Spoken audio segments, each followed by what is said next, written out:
Welcome to Costa Rica, a country filled with beautiful beaches, lush jungles, and tons of amazing sights in between. And having your own vehicle makes it a lot easier to see it all. But is driving around Costa Rica the best way to go?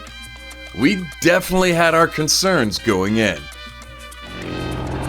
So as in just about any country that we've been to, Central and South America, driving can be a bit hectic. Roadways are never finished.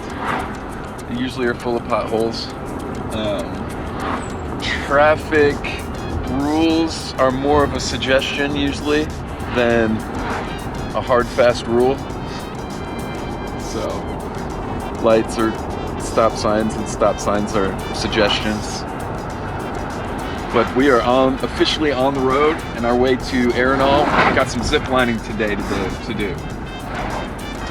By the way, we've been noticing that a lot of you guys are watching and you're not subscribing, so we're gonna need you to go ahead and take a second right now, get on down there, hit that subscribe button, because we sure would love your support if you enjoy what we're doing. It means a lot to us. So driving in Costa Rica, one of the main things that we were worried about in our research coming down here were the road conditions. We heard that the roads were not in great conditions in a lot of different places. One of the main things to worry about is potholes and stuff like that, but that hasn't been the case. We're well into our trip here on about day 4 or 5, and we haven't encountered any of that. Apparently the roads have been rebuilt and paved and maintained really well in the last couple years. So all of the road conditions that we've been through thus far have been really good. Now, getting your vehicle, when you get into the country, when you're renting your vehicle, you're going to want your driver's license and make sure to keep your passport with you, really just in case you get pulled over or anything like that. I still would recommend a 4-wheel drive vehicle. That's what we got, just in case you're wanting to go off the beaten path for anything like that. And otherwise, just stay the speed limit. You're going to be just fine. Enjoy the scenery. So right now we are going through a toll here, and in toll you need the local currency, and it's really simple. We haven't experienced, this is only our second toll that we've gone through so far, and we've been here for, I don't know, 4 or 5 days. But yeah, just gotta use a local currency. There aren't too many of them, so have some extra cash or change in the car. In 200 meters, Should be good to go.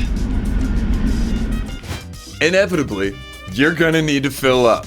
But Costa Rica has their own way of doing things here. So we're filling up at gas right now. Made a little pit stop onto our next site, Guyabo, and just a little bit of information about getting gas here. It's not self-serve, so when you pull up, you can just tell them what you need, fill it up, what type of gas, and they'll take care of all of that for you.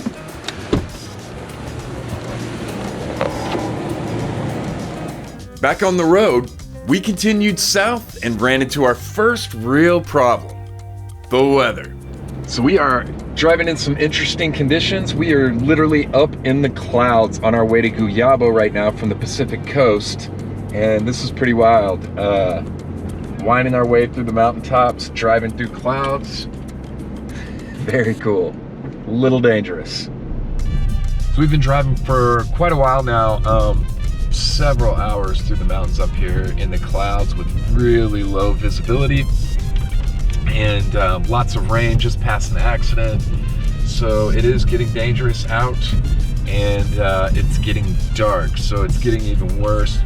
We read a lot of stuff before coming down here about not driving at night, and we're about to do that in some of the worst conditions. But we will make it to our next destination for sure.